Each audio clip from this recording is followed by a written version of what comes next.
bagpipes, caber tossing. Nothing can be more definitive of Scottish culture than the Highland Games. According to oral tradition, the Highland Games were essentially war games designed to select the best warriors in each clan. Today, the games take place around Scotland during the summer and offer a unique spectacle that combines sports, culture, and entertainment. I'm here in the town of Oldmeldrum in Aberdeen, where they have been holding the games for 84 years.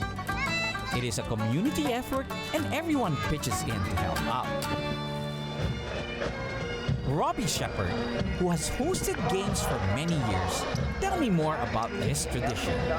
Robbie, what is the significance of these Highland Games? Before I answer that, you're looking very well. Oh, thank you. Yeah. The significance is it's part of our tradition. In this area of the northeast of Scotland, we have our tradition of dance, Yes. of the way we speak, the landscape. It's all weaved together like the tartan you're wearing. And the whole community is here bringing a little bit of what they produce. Exactly. I noticed in the Exactly, yeah, in the food fair. It's something for everyone, even the fun of the fair. It's a tradition that must be upheld. It's the pride in holding on to our tradition. Athletics form a major part of the games, with events that call for feats of strength and tests of stamina. Over time, the events remain largely unchanged. The running and jumping events, the hammer throw, the stone putt, the weight throw, weight over the bar, and the caber toss. A wee bit of a meander there. Do you practice? Do you do some exercises? Yeah, we train 2-3 times a week. You're doing weights as well. Regular. Then during the winter I play rugby as well. But what encouraged you to get into this sport? Is it more of just... Enjoyable. I had two uncles and a granddad that did the games. Really?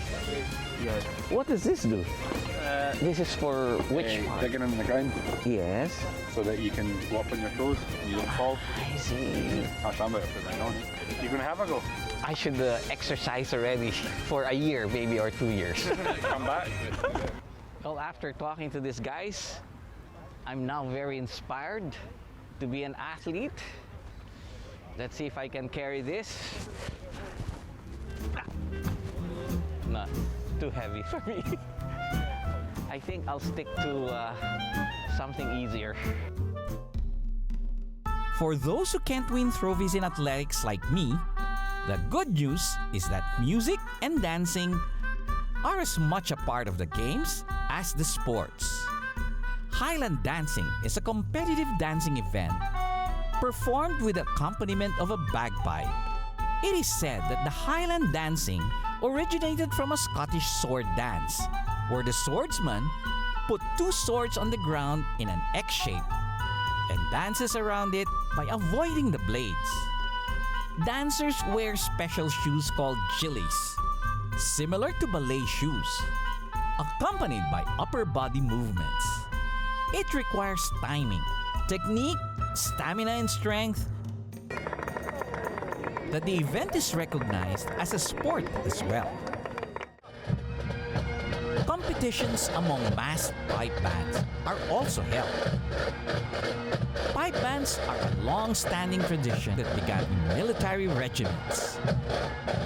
The band is usually made up of the pipers playing the bagpipe and the drum corps playing the snare drums and bass section.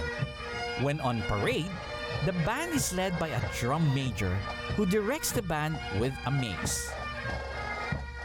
I have always been curious about learning to play the bagpipe.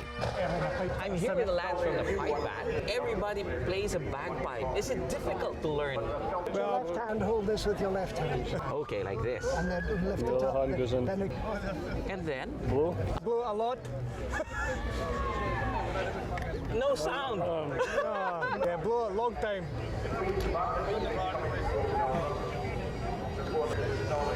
That's it, keep going.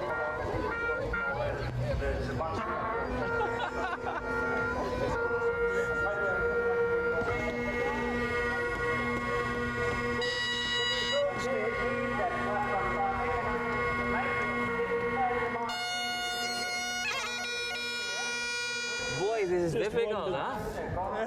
It's difficult. No wonder I've never been asked to join any band. Doesn't matter because I feel good in my skirt. I mean kilt. John explains that each pipe band has its own signature tartan patterns in their kilts that reflect their origin or history.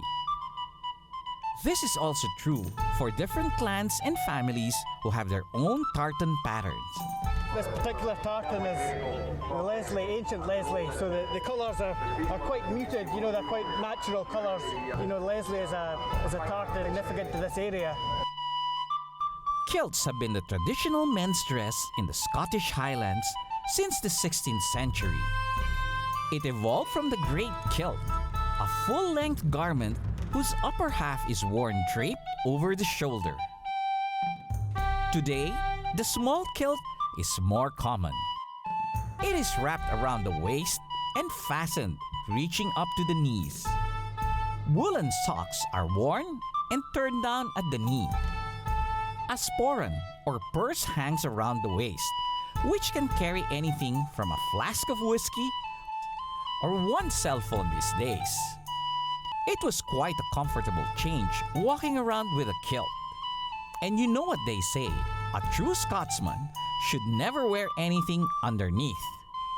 Well, sporting a kilt around the Highland Games made me feel like a true Scotsman indeed. Coming up next, I get to know more about Scotland's rich aviation tradition, from the busiest heliport to the most serene airfield.